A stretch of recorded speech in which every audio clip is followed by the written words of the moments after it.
ओम श्री गणेशाय नमः। श्री जानकी वल्लभ विजयते। अयोध्या कांड को आगे बढ़ाते हुए दोहा नंबर 91। कैकई नंदिनी मंदमती कठिन कुटिल पनुकेन, जेहि रघुनंदन जानकी सुख अवसर दुख दीन। सियापति राम जय जय राम, मेरे प्रभु राम जय जय राम। कैकई राज की लड़की नीच बुद्धि कैकई ने बड़ी ही कुटिलता की, जिसने रघुनंदन श्री राम जी को और जानकी जी को सुख के समय दुख दिया। वह सूर्यकुल रूपी वृक्ष के लिए कुल्हाड़ी हो गई। उसको बुद्धि ने संपूर्ण विश्व को दुखी कर दिया। श्री राम सीता जी को जमीन पर सोते हुए देखकर निषाद को बड़ा ही दुख हुआ। तब लक्ष्मण जी ज्ञान, वैराग्य और भक्ति के रस से सनी हुई मीठी और कोमल वाणी बोले, हे भाई, कोई किसी को सुख दुख का देने वाला नहीं है। सब अपने ही किए हुए कर्मों का फल भोगते हैं। संयोग, वियोग, भले बुरे भोग, शत्रु, मित्र और उदासीन, ये सभी भ्रम के फंदे हैं। जन्म, मृत्यु, संपत्ति, विपत्ति, कर्म और काल, जहाँ तक जगत के जंजाल हैं, धरती, घर, धन, नगर, परिवार, स्वर्ग और नरक आदि जहाँ तक व्यवहार हैं, जो देखने, सुनने और मन के अंदर विचारने में आते हैं, इन सब का मूल मोह अज्ञान ही है। परमार्थः ये नहीं है। सपने होई भिखारी नृपो, रंकु नाक पति होई, जागे लाभ न हानि कछु, तिमे प्रपंच जिय हो जोई। सियापति राम जय जय राम, मेरे प्रभु राम जय जय राम। जैसे स्वप्न में राजा भिखारी हो जाए या कंगाल स्वर्ग का स्वामी इंद्र हो जाए तो जागने पर लाभ या हानि कुछ भी नहीं है, वैसे ही इस दृश्य प्रपंच को हृदय से देखना चाहिए। ऐसा विचार कर क्रोध नहीं करना चाहिए और ना किसी को व्यर्थ दोष ही देना चाहिए। सब लोग मोह रूपी रात्रि में सोने वाले हैं और सोते हुए उन्हें अनेकों प्रकार के स्वप्न दिखाई देते हैं। इस जगत रूपी रात्रि में योगी लोग जागते हैं, जो परमार्थी हैं और प्रपंच से छूटे हुए हैं। जगत में जीव को जागा हुआ तभी जानना चाहिए जब संपूर्ण भोग विलासों से वैराग्य हो जाए। विवेक होने पर मोह रूपी भ्रम भाग जाता है। तब अज्ञान का नाश होने पर श्री रघुनाथ जी के चरणों में प्रेम होता है। हे सखा, मन, वचन और कर्म से श्री राम जी के चरणों में प्रेम होना, यही सर्वश्रेष्ठ परमार्थ है। श्री राम जी परमार्थ स्वरूप पर ब्रह्म हैं। वे जानने में न आने वाले, अलख अर्थात स्थूल दृष्टि में देखने में न आने वाले, अनादि जो आदि रहित है, अनुपम उपमा रहित है, सब विकारों से रहित और भेद शून्य है। वेद जिनका नित्य नेति नेति कहकर निरूपण करते हैं। भगत भूमि भू सुर सुर भी सुरहित लागी कृपाल, करत चरित धरि मनुज तनु, सुनत मिटहि जग जाल। सियापति राम जय जय राम, मेरे प्रभु राम जय जय राम।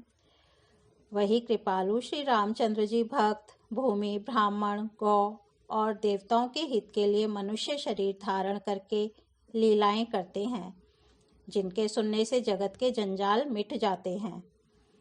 हे सखा, ऐसा समझ मोह को त्याग कर श्री सीताराम जी के चरणों में प्रेम करो। इस प्रकार श्री रामचंद्र जी के गुण कहते कहते सवेरा हो गया। तब जगत का मंगल करने वाले और उसे सुख देने वाले श्री राम जी जागे। शौच के सब कार्य करके नित्य, पवित्र और सुजान श्री रामचंद्र जी ने स्नान किया। फिर बड़का दूध मंगाया और छोटे भाई लक्ष्मण जी सहित उस दूध से सिर पर जटाएं बनाई। यह देखकर सुमंत्र जी के नेत्रों में जल छा गया। उनका हृदय अत्यंत जलने लगा, मुंह मलिन हो गया। वे हाथ जोड़कर अत्यंत दीन वचन बोले, हे नाथ, मुझे कौशलनाथ दशरथ जी ने ऐसी आज्ञा दी थी कि तुम रथ लेकर श्री राम जी के साथ जाओ। वन दिखाकर, गंगा स्नान कराकर दोनों भाइयों को तुरंत लौटा लाना। सब संशय और संकोच को दूर करके लक्ष्मण, राम, सीता को फिरा लाना। नृप अस कहऊँ गोसाई जस कहई करऊँ बलि सोई। करि बिनती पायन परयो दीन बाल जिमि रोई। सियापति राम जय जय राम, मेरे प्रभु राम जय जय राम। महाराज ने ऐसा कहा था, अब प्रभु जैसा कहें मैं वही करूं। मैं आपका बलिहारी हूँ। इस प्रकार विनती करके वे श्री रामचंद्र जी के चरणों में गिर पड़े और उन्होंने बालक की तरह रो दिया और कहा, हे तात, कृपा करके वही कीजिए जिससे अयोध्या अनाथ ना हो। श्री राम जी ने मंत्री को उठाकर धैर्य बंधाते हुए समझाया कि हे तात, आपने तो धर्म के सभी सिद्धांतों को छान डाला है। शिबी, दधीची और राजा हरिश्चंद्र ने धर्म के लिए करोड़ों अनेकों कष्ट सहे थे। बुद्धिमान राजा रंतिदेव और बलि बहुत से संकट सहकर भी धर्म को पकड़े रहे। उन्होंने धर्म का परित्याग नहीं किया। वेद, शास्त्र और पुराणों में कहा गया है कि सत्य के समान दूसरा धर्म नहीं है। मैंने उस धर्म को सहज ही पा लिया है। इस सत्य रूपी धर्म का त्याग करने से तीनों लोकों में अपयश छा जाएगा। प्रतिष्ठित पुरुष के लिए अपयश की प्राप्ति करोड़ों मृत्यु के समान भीषण संताप देने वाली है। हे तात, मैं आपसे अधिक क्या कहूँ। लौटकर उत्तर देने में भी पाप का भागी होता हूँ। पितु पद कही कही कोटि नति, विनय करब कर जोरी। चिंता कवनिहु बात कहे, तात करें जनि मोरी। सियापति राम जय जय राम, मेरे प्रभु राम जय जय राम। आप जाकर पिताजी के चरण पकड़कर करोड़ों नमस्कार के साथ ही हाथ जोड़कर विनती करिएगा कि हे तात, आप मेरी किसी बात की चिंता ना करें। आप भी पिता के समान ही मेरे बड़े हितैषी हैं। हे तात, मैं हाथ जोड़कर आपसे विनती करता हूँ कि आपका भी सब प्रकार से वही कर्तव्य है जिसमें पिताजी हम लोगों के सोच में दुख न पावे। श्री रघुनाथ जी और सुमंत्र का यह संवाद सुनकर निषाद राज कुटुंबियों सहित व्याकुल हो गया। फिर लक्ष्मण जी ने कुछ कड़वी बात कही। प्रभु श्री रामचंद्र जी ने उसे बहुत ही अनुचित जानकर उनको मना किया।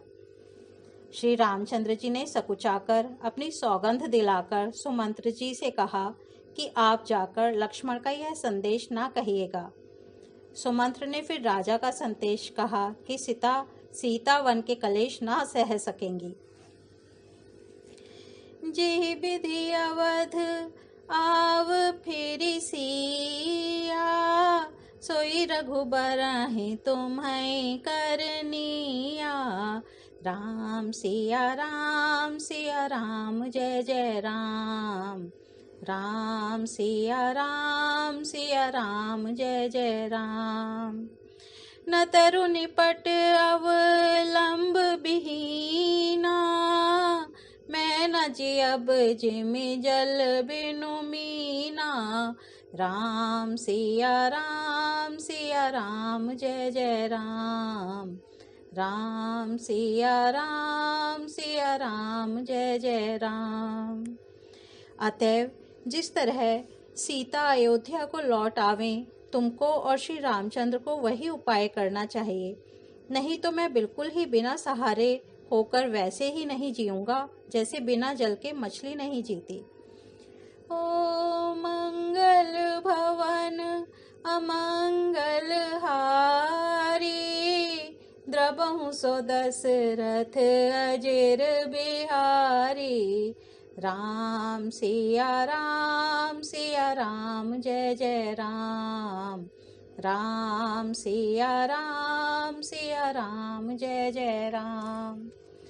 आज अयोध्या कांड को यहीं विराम देते हैं। कल इसके आगे बढ़ेंगे। धन्यवाद।